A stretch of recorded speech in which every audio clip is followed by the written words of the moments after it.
Jai Hind everyone. Today we will learn about dissolution. So first of all we should understand what is the meaning of dissolution.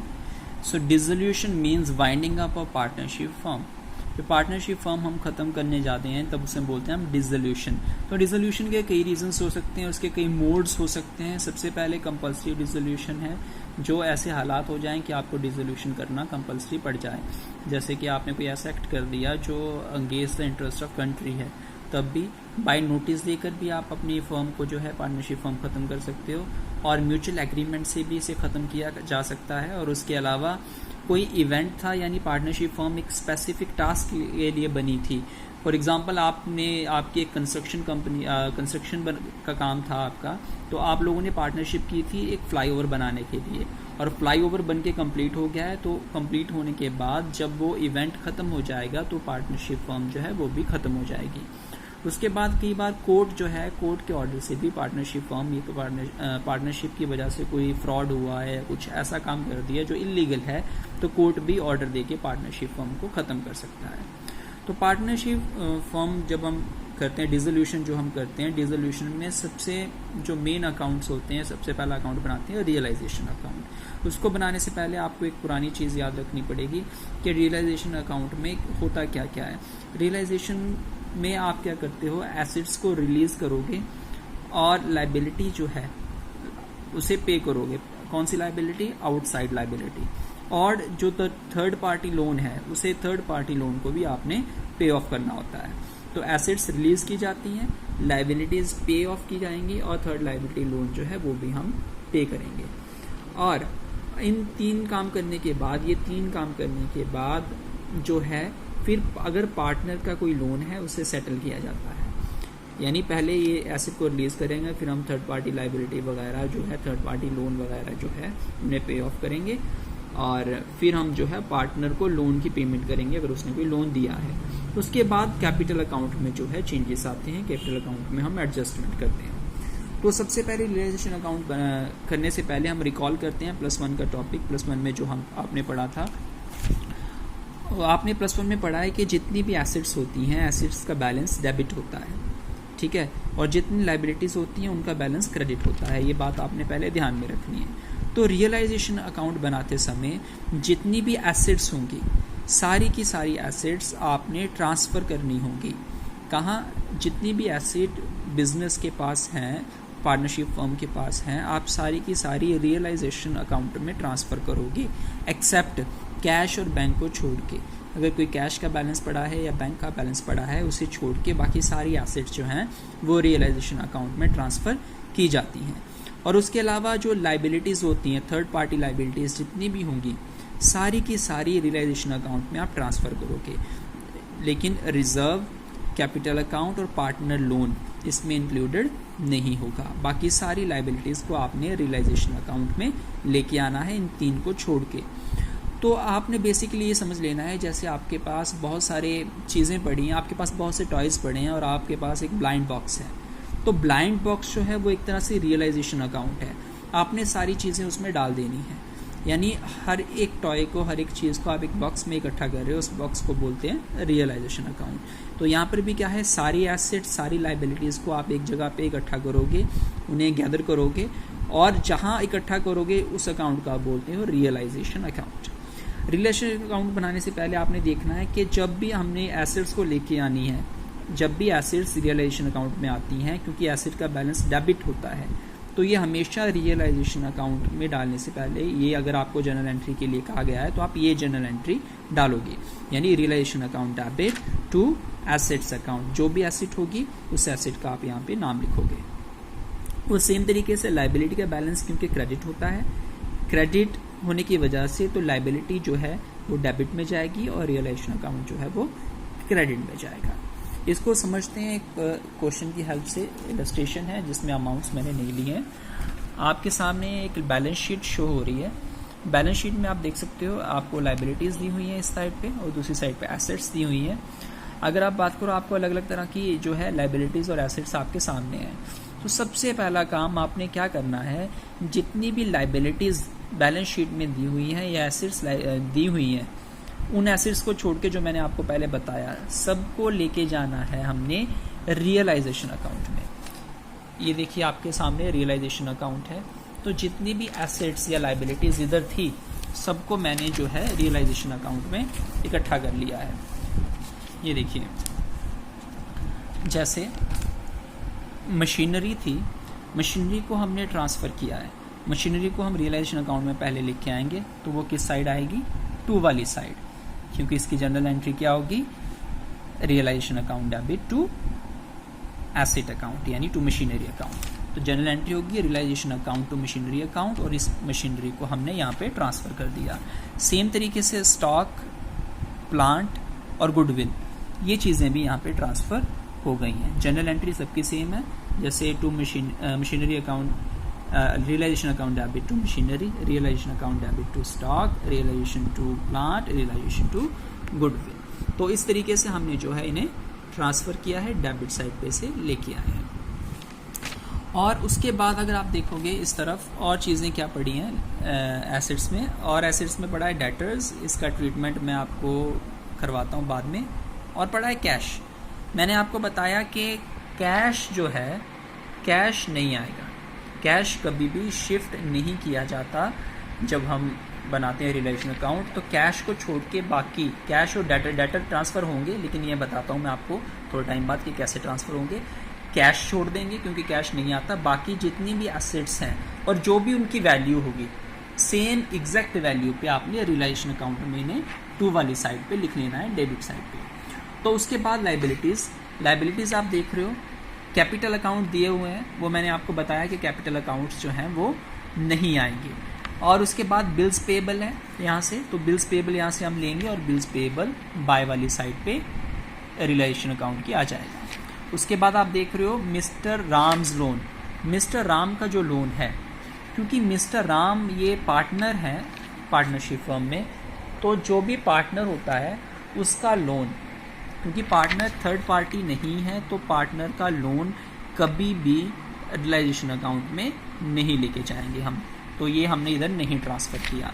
उसके नीचे है Mrs Ram's loan, जो राम की Mrs है उसका भी loan है, क्योंकि राम की जो मिसिस है वो पार्टनरशिप में हिस्सेदार नहीं है, she is not a partner of partnership firm, तो मिसिस लोन जो है वो थर्ड पार्टी है, तो उसका लोन जो है वो आएगा बाय मिसिस राम्स लोन। उसके बाद रिज़र्व मैंने जैसे आपको पहले ही बताया, रिज़र्व ट्रांसफ़र नहीं होंगे। और फिर आते हैं क्रेडिटर्स, तो क्रेडिटर्स को भी मैंने ट्रांसफ़र कर दिया है। तो सिंपल चीज़ हमने क्या की, जितनी भी लाइबिलिटीज़ थी, तीन तरह की लाइबिलिटीज़ को छोड़ के रिज़र्व, कैपिटल और पार्टनर का लोन, तीन चीज़ों को छोड़ के बाकी सारी लाइबिलिटीज़ हमने ट्रांसफ़र कर दी हैं रियलाइजेशन अकाउंट में बाय साइड पे। और सेम तरीके से जितनी एसेट्स थी, एसेट्स में से आपने क्या छोड़ा, हमने छोड़ा कैश, और बाकी जितनी एसेट्स हैं, डेटर्स का ट्रीटमेंट बताता हूँ मैं आपको क्या होगा, बाकी सारी एसेट्स जो हैं वो हमने शिफ्ट कर दी। अब हम आते हैं डेटर्स पे। डेटर्स का ट्रीटमेंट क्या होगा, अगर आप बात करो डेटर्स की वैल्यू में जो है, आपको हमेशा देखते हो कि हमें दो चीज़ें दी हुई हैं, डेटर और provision for bad date. Debtors जो होते हैं वो हमारी एसेट होती है। मान लीजिए आप जो डेटर है उसकी वैल्यू है 50,000, डेटर्स की जो वैल्यू है वो 50,000 और प्रोविज़न फॉर डेटर मान लीजिए आपके पास 5,000 है, ठीक है, और जो वो ये बाहर वाला अमाउंट है दैट इज़ 45,000, ठीक है, इस तरीके से आपको दिया हुआ है। तो इसकी पोस्टिंग क्या होगी, तो जो डेटर्स हैं वो मैंने क्या बोला था, किस तरफ जाते हैं, वो इस तरफ जाते हैं। तो यहाँ पे हम लिखेंगे टू डेटर्स,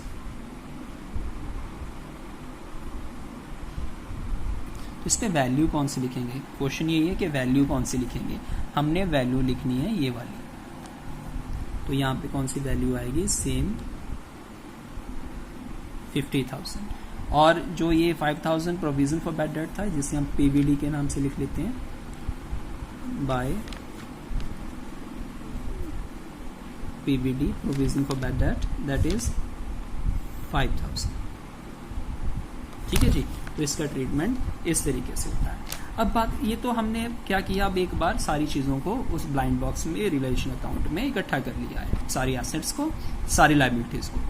अब इसके बाद हमने इन्हें बेचना है, क्योंकि फर्म जो है पार्टनरशिप फर्म है वो तो ख़त्म हो रही है, पार्टनरशिप ख़त्म हो रही है। तो अब हम क्या करेंगे, जो भी सामान होगा उसे बेचेंगे और जितनी भी हमारी लाइबिलिटीज़ हैं उन्हें पे ऑफ करेंगे। तो जब हम उन्हें बेचना शुरू करेंगे तो एसेट्स का नाम या लाइबिलिटीज़ का नाम आपके लिए मायने नहीं रखता कि एसेट किस नाम से थी या फिर आपकी जो लाइबिलिटी है वो किस नाम से है। तो उससे पहले मैं आपको उसकी जनरल एंट्रीज बता देता हूँ कि अगर आप एसेट्स सेल कर रहे हो, पेमेंट ऑफ एसेट हो रही है, तो उस केस में वो एंट्रीज क्या होती हैं। अगर आप फॉर कैश सेल कर रहे हो, एसेट्स को बेच रहे हो फॉर कैश, तो उस केस में एंट्री होती है cash account debit to realisation. मान लीजिए आपने ये मशीनरी बेची है, तो मशीनरी की एंट्री क्या होगी, cash account debit to realisation. Machinery word कहीं पे देखने को आपको नहीं मिलेगा, क्यों? क्योंकि एक बार जब रियलाइजेशन अकाउंट में सारी एसेट्स और लाइबिलिटीज आ गई हैं, उसके बाद उनके नाम की कोई भी वैल्यू नहीं है। आप सिर्फ इसका जो ट्रीटमेंट है वो कैसे करोगे, अब एंट्री क्या हुई, cash account debit to realisation account. मान लीजिए मशीनरी बेची गई है, मशीनरी की वैल्यू जो थी दैट वाज 50,000, अब इसको बेचा गया है 60,000 में, तो इसकी एंट्री क्या होगी, इसको हम ऐसे डालेंगे बाय कैश करके। हमने उसका नाम नहीं लिखना और ब्रैकेट में लिख देंगे मशीनरी। तो मैंने कहा ये 60,000 में बिकी है, इसकी वैसे वैल्यू थी 50,000। तो यहाँ पे वैल्यू क्या थी, वो हमारा कोई लेना देना नहीं है, यहाँ पे कोई भी वैल्यू हो सकती है।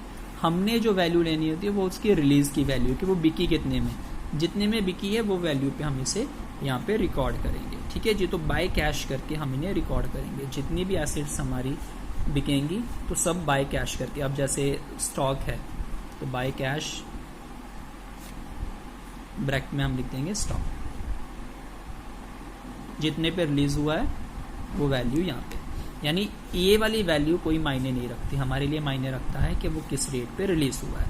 तो इन केस अगर ये कैश पे है तो हम ऐसे ही करेंगे, बाय कैश लिख के ब्रैकेट में उसका नाम डालेंगे और अमाउंट डाल देंगे। इन केस पार्टनर ने कोई एसेट ले लिया है, हमने एसेट बेचा नहीं है किसी को कैश के लिए, हमारे ही किसी पार्टनर ने कोई एसेट जो है वो ले लिया है, ठीक है, तो उस केस में एंट्री क्या होगी, नीचे रियलाइजेशन अकाउंट तो सेम रहेगा, ऊपर जो पार्टनर वो एसेट ले रहा है उस पार्टनर का नाम आएगा। ठीक है, मान लीजिए राम जो हमारा पार्टनर था उसने जो है प्लांट ले लिया, ठीक है, तो बाय राम्स कैपिटल अकाउंट, जो भी प्लांट की वैल्यू होगी यहाँ जाएगी। ठीक है जी, तो यहाँ पे हम क्या करेंगे, अगर पार्टनर कोई लेके जाता है तो बाय पार्टनर्स कैपिटल अकाउंट हमने लिख देना है।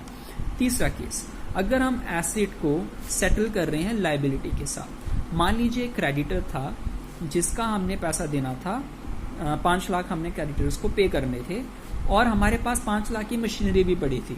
क्रेडिटर ने क्या कहा कि आप मुझे 5 लाख मत दो, आप मुझे ये 5 लाख की मशीनरी जो आपके पास पड़ी है वो दे दो। तो हमने क्या किया, एक एसेट को एक लाइबिलिटी के साथ सेटल कर दिया, यानी एक लाइबिलिटी पे ऑफ कर दी, किसके बदले, उसके बदले हमने उसे एक एसेट दे दी। तो जब भी एसेट को सेटल किया जाता है लाइबिलिटी के साथ, उस केस में कोई भी एंट्री नहीं होती, तो इस केस में हम कोई भी एंट्री नहीं करेंगे। उसके बाद अगर released value of asset is not given, अगर हमें कोई एसेट की रिलीज वैल्यू नहीं दी हुई है, ठीक है, कि वो एसेट जो है वो कितने पे रिलीज हुई है वो हमें नहीं गिवन है, जैसे ये मशीनरी ही था, मशीनरी की वैल्यू अगर हमें फॉर एग्जांपल नहीं गिवन है यहाँ पे, तो हम उसे किस वैल्यू, अगर आपको मशीनरी की या कोई एसेट की रिलीज वैल्यू नहीं दी हुई तो उस केस में आप क्या करोगे, उसकी वैल्यू 0 मानोगे, अगर एसेट की वैल्यू, रिलीज वैल्यू गिवन नहीं है। यहाँ पे तो आपको 1 लाख दिया हुआ था लेकिन कितने में वो सेटल हुई है वो गिवन नहीं है, तो आपने ये मान लेना है कि वो एसेट वगैरह या तो डैमेज हो गई है या वो कुछ भी हो गया है, लेकिन वो एसेट की उसके बदले हमने कुछ भी अर्न नहीं किया, तो उसकी वैल्यू आप क्या लिखोगे, 0 उसकी वैल्यू कंसीडर की जाएगी। तो ये तो केस था एसेट्स के केस में। अगर सेम लाइबिलिटी का हो जाता है तो लाइबिलिटी के केस में आप क्या करोगे, लाइबिलिटी की एंट्रीज ऑपोजिट होती हैं, रिवर्स हो जाती हैं। मान लीजिए कोई लाइबिलिटी फॉर कैश पे की है तो उसकी एंट्री क्या हो जाएगी, इसको रिवर्स कर दें, realisation account debit to cash, realisation account debit to cash. और अगर कोई लाइबिलिटी पे ऑफ की गई है पार्टनर के द्वारा तो उसको भी आप रिवर्स कर दें, उसे रिवर्स कैसे करोगे आप, realisation account debit to partner, ठीक है, सेटल की गई है, नो एंट्री, और अगर रिलीज्ड वैल्यू लाइबिलिटी की गिवन नहीं है, अगर लाइबिलिटी की रिलीज्ड वैल्यू गिवन नहीं है, तो उस केस में लाइबिलिटी का क्या होगा सीन। अब जैसे ये लाइबिलिटी जो है, यहाँ पे मान लीजिए बिल्स पेएबल लिखे हुए हैं 2 लाख के, लेकिन उसकी रिलीज वैल्यू नहीं है हमारे पास, तो इसकी जो ये वैल्यू है वही रिलीज वैल्यू मानी जाएगी, यानी जो बुक वैल्यू होगी that will be taken as release value. ठीक है जी, तो जितनी वैल्यू यहाँ पे है हम सेम वैल्यू को रिलीज वैल्यू मानेंगे। अब जैसे बिल्स पेएबल हैं वो इन कैश किया गया है, पे ऑफ, तो उस केस में उसकी एंट्री क्या होगी, तो हम यहाँ पे लिखेंगे टू कैश ब्रैकेट में बिल्स पेएबल, जो भी अमाउंट होगा इस तरीके से। मिसिज राम का जो लोन है तो वो भी इधर कैश में दिया है, पे ऑफ किया है, तो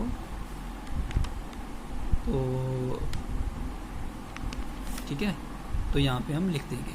सेम तरीके से क्रेडिटर्स वो भी 2 लिख के इस साइड आ जाएंगे। और उसके बाद इन केस अगर हम बात करें कि जो डिसोल्यूशन हम करते हैं, डिसोल्यूशन करने में कई बार जो है लिक्विडेटर अपॉइंट करना पड़ता है, तो लिक्विडेटर की सैलरीज या हमारे छोटे मोटे एक्सपेंसेस आते हैं, तो वो एक्सपेंसेस की एंट्री भी रियलाइजेशन अकाउंट में कैसे होगी, वो एक्सपेंसेस को हम रियलाइजेशन के में कैसे ट्रीट करेंगे, तो उसकी एंट्री ऐसे होगी। अगर तो रियलाइजेशन के एक्सपेंसेस कैश में पे किए गए हैं तो एंट्री आएगी realisation account debit to cash. ठीक है जी, अगर कैश में पे किए गए हैं। और अगर कोई पार्टनर कह देता है कि जो रियलाइजेशन के एक्सपेंसेस है वो मैं पे कर दूंगा, बाद में उसे हम कैपिटल अकाउंट में एडजस्ट कर लेंगे, तो उस केस में एंट्री हो जाती है realisation account debit to partners capital account. ठीक है जी, जो एक्सपेंसेस अगर पार्टनर ने पे किए हैं तो ये एंट्री होगी, अगर इन कैश वैसे किए हैं तो ये एंट्री होगी। तो ये कुछ करने के बाद, रियलाइजेशन अकाउंट बनाने के बाद जो हम हमेशा करते हैं वही चीज़ करनी है, बैलेंसिंग करेंगे। बैलेंसिंग करने के बाद जिधर भी बैलेंस ज़्यादा होगा उसे हम पार्टनर के कैपिटल अकाउंट में डिस्ट्रीब्यूट कर देंगे। So this is for the day. जय हिंद।